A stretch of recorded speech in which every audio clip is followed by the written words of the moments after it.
We don't need any more anger. We need more self-acceptance and more self-love.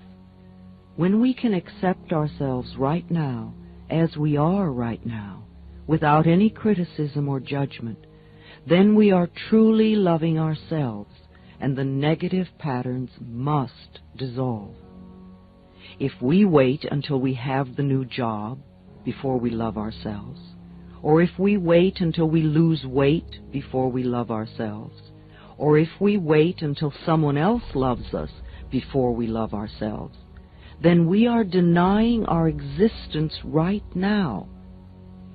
If we wait until we become perfect before we love ourselves, we waste our lives.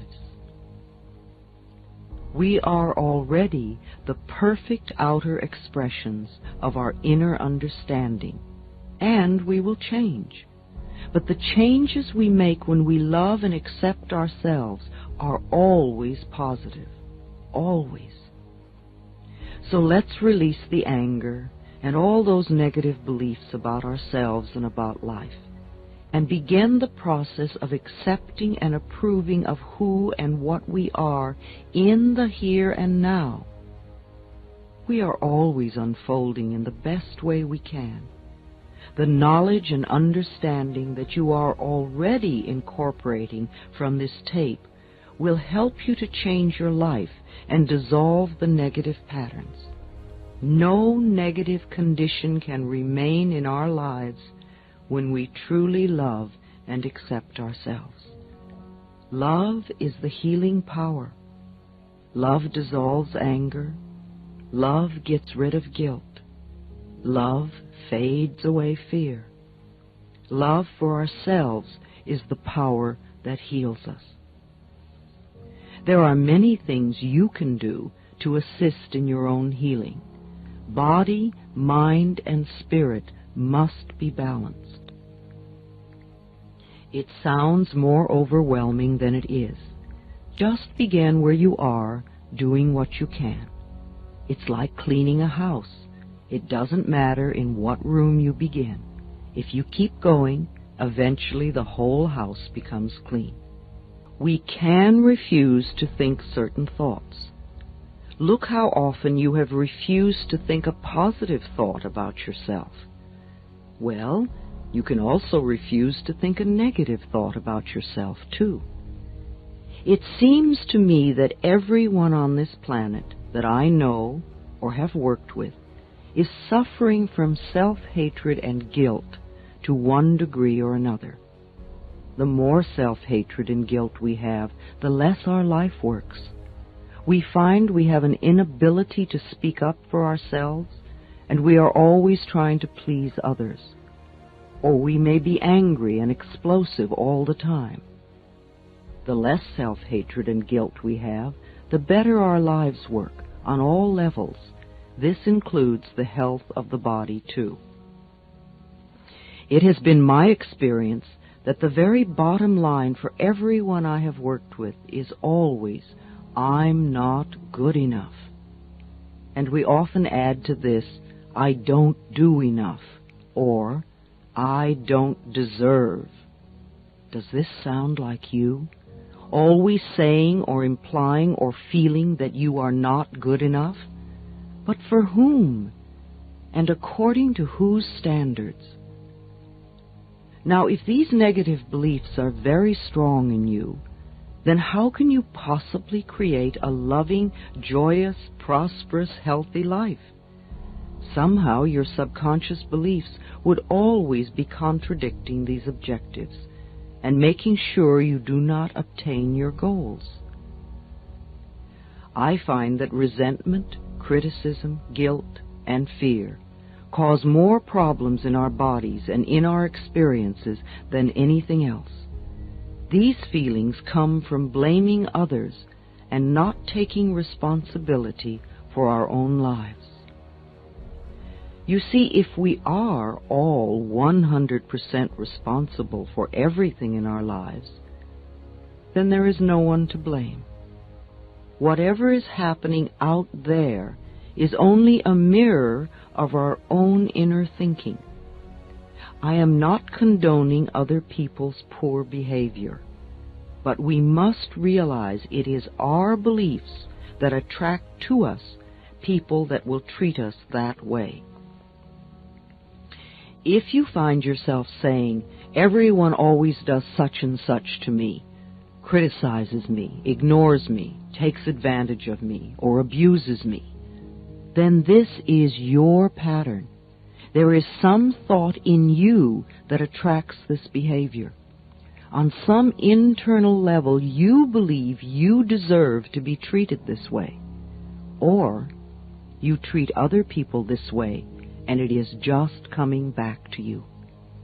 Whatever we give out, mental, physical, or verbal, will come back to us.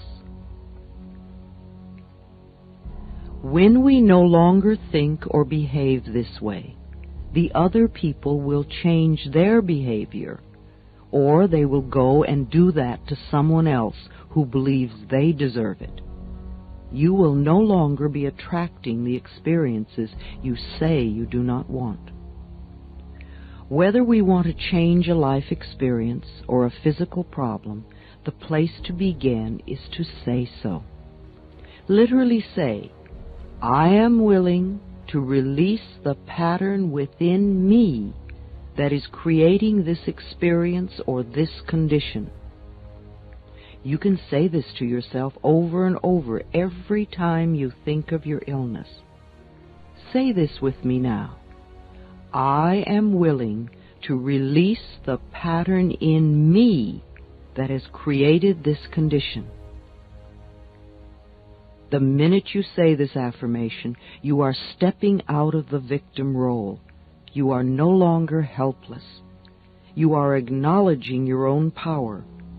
You are saying, I may not understand it, but somehow I am beginning to understand that I contributed to creating this problem, and now I take my own power back, and I am releasing it and letting it go. What a powerful statement to have your subconscious mind supporting. As I said, resentment of others, criticism of ourselves, guilt over the past, and fear of the future are the most damaging mental thought patterns we can have. This kind of internal dialogue creates and maintains dis-ease in the body. These thoughts can destroy the body. Fear can contribute to baldness, ulcers, colon problems, and even painful feet, among other things. Criticism as a permanent habit can often lead to arthritis in the body. Resentment long held eats away at the body and becomes the dis-ease we call cancer. Guilt always looks for punishment and creates pain. Fear comes from not trusting the process of life to be there for us. You know, the most precious thing in our life is our breath. If you did not take another breath, you would not last 3 minutes. Yet you have such faith that your next breath will be there, that you don't even think about it when you exhale.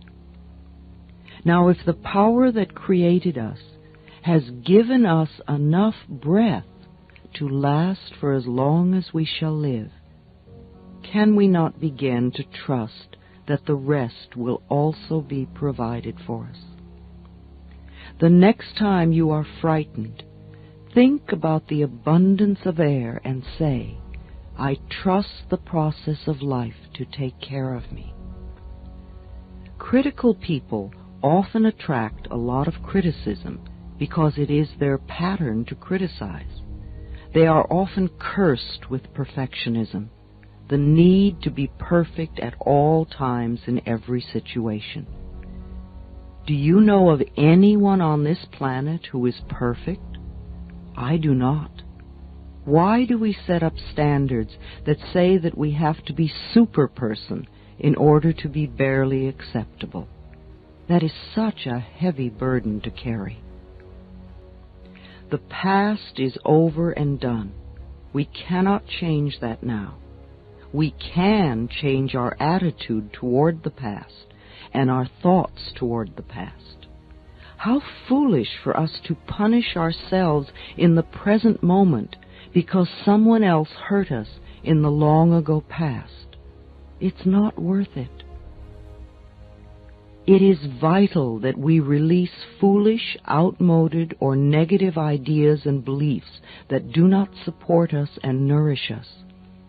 Our concepts of ourselves and of life and of God must support us, not negate us.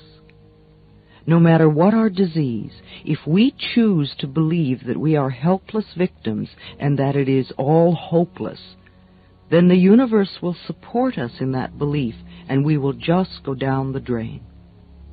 When people come to me with a problem, I don't care what it is, poor health, lack of money, unfulfilling relationships, or stifled creativity. There is only one thing I ever work on, and that is loving the self.